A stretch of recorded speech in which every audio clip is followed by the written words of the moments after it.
Good morning. It is Friday, April 25th. There's no court today in the Karen Read case. I'm going to give you a little bit of background of what's happened the last 2 days and kind of give you a synopsis. But before I do, some of you are new, so welcome to anybody who's new. How it works on my page is I typically wait a couple of days, get some information, and then I come on here, I pour myself a big fat cup of coffee, and then I just kind of give the download heavily mixed with my opinion. I believe that there is no case against Karen Read, so that is the angle I come from. You are warned. There are other people you could be watching as well, so let me make some recommendations to you. I've already mentioned in past videos the three people who got me hooked on this case, which is Real Nurse Kim, Boozy Beauty, and Googe. Those are the three I started watching last year, and suddenly I'm like, what are these ladies talking about? And now I'm in deep. I blame them. But they're all good watches. Both Nurse Kim and Boozy Beauty are Massachusetts, like they're local, so they're giving you a lot of local flair. Googe is an excellent researcher. She digs deep. She finds all the paper trails. She does spreadsheets and cool pictures. I mean, love it. But there's a couple more. If you're just interested in like a reporter's perspective, so no opinion, just real like journalistic reporting, two people. One, and I'll put the names up here. Christina Rex, she's a local Boston reporter. She sits in the courtroom and then she comes out on the street and does like a 10-minute video every day of here's what happened and here's what's going on and here's what's next. She's excellent. There's also someone named Megan Cuniff. I think that's how you say it. And this is nothing but courtroom clips. So if you're just looking to like watch courtroom action, but not have to sit there the whole day, she does these bite-sized clips. So you see, this is what this person said. This is what this person, just the key stuff, nothing but the facts, just boom, boom, boom, super easy to follow. And very intriguing. Like you can see everybody's testimony on her page. There's a woman, her profile is That's News to Me. She's very good as well. Again, another person that's leans on the Karen Read side. And then finally, Jay Megan. Jay, just so you know, is the queen of the rabbit hole. Jay will find the tiniest thread and she's got this whiteboard with all this timeline and she will go down the deepest rabbit holes and come up with the most like mind-blowing shit. So there are some people for you to watch. If you're going to stay with me, check in with me every couple of days. I come on here. I do full 10-minute videos, so you learn a lot in the whole video, but it is heavily laced with my opinion. There you have it. And in my opinion, we did not get off to a very strong start. The first witness to take the stand is Timothy Nettles. And you look at him, right? I mean, just as advertised, he's this baby-faced, innocent, little clean-cut, absolute train wreck. And same with Carrie Roberts. I was not impressed with her testimony at all. She's one of John's really dear friends. And I've kind of held her up as somebody who I don't think she's involved in any type of shenanigans. I think she really loved John. I think John was her dearest friend. I think that she's truly heartbroken over the loss of John.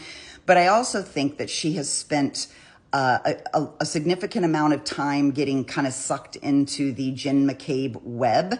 And so I think she's heartbroken and she wants someone to blame. And they have served up Karen Read to her. And I think she's one of these people that's just sort of attached herself to that idea. Now on cross, both these witnesses are shredded by Alan Jackson because the truth is their testimony has changed through time. And keep in mind, if you're new to this, just know that there's like 4 or 5 different periods where people's recollection was collected, right? So there's that day, there's statements that people made that day. Then there was, a few weeks later when Proctor came along and he was interviewing people. Then there's grand jury testimony, there's first trial testimony, and now we're in the second trial. So there's an entire record of here's what you said on this day, here's what you said on this day, and here's what you said on this day. So both of these people are basically called out by Alan Jackson by like, well, that's funny because you said this and you lied, right? Because you're changing your story today. By the way, if you haven't figured it out, perjury galore in this case. Like every single person gets up there and fucking lies, and it makes me insane. Now, for the first time ever, we heard from John's mom, Peggy O'Keefe. Now, I'm going to do a separate video on her because her testimony told me a lot. I don't know if her dislike for Karen comes through very strongly. And I don't know if that's new because she honestly believes that Karen had something to do with the death of her son, or if it was always like that. But I think if it was always like that, it explains some of Karen's behaviors that people thought were really strange for Karen to behave that way. But if this is how Peg behaves and how Peg acts toward her, I kind of almost don't blame Karen for behaving that way. So I'm going to do a separate video on that.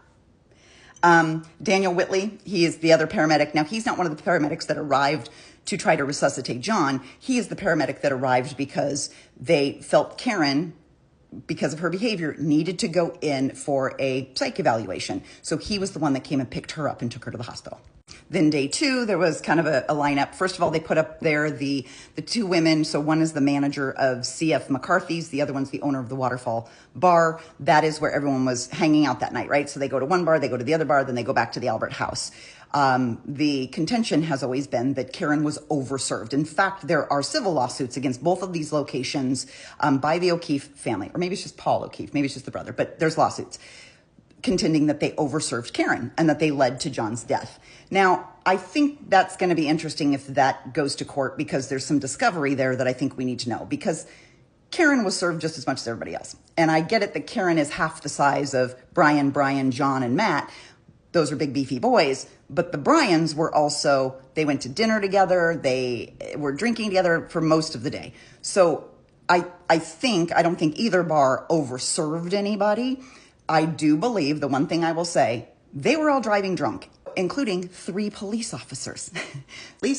At least Chris Albert, for once in his life, made a great decision, and he walked home. He didn't even go to the party. He walked home to his own home. It's probably the only time I would agree with a decision that Chris Albert has made. They put Mike Camerano on the stand. He's a good friend of John's, and his daughter, Camerano's daughter, is very good friends with John's niece. And those of you who don't know, John took in his niece and nephew when his sister and brother-in-law both died. So John was raising his niece and nephew like his own children. And Karen was basically stepmom to these kids. Camerano testifies that, I thought it was reasonably favorable to Karen. He felt like John and Karen bicker. He never heard anything about John wanting to break up with Karen. The biggest complaint John had, and we'd heard this multiple times, is that he felt that Karen spoiled the kids a little bit too much. She bought them nice things and spoiled them a little bit too much. He did mention, too, that she kind of had a jealous streak, which we all knew. We all knew that, and she will admit that she was jealous. And I don't blame her. John O'Keefe was a cutie, and he was a good catch. So I don't blame her for being a little bit jealous. And rounding out the day was Trooper Garino. He was the officer that was in charge of extracting all the information from the cell phones. So he has all of these long texts and everything from Karen, back and forth between Karen and John.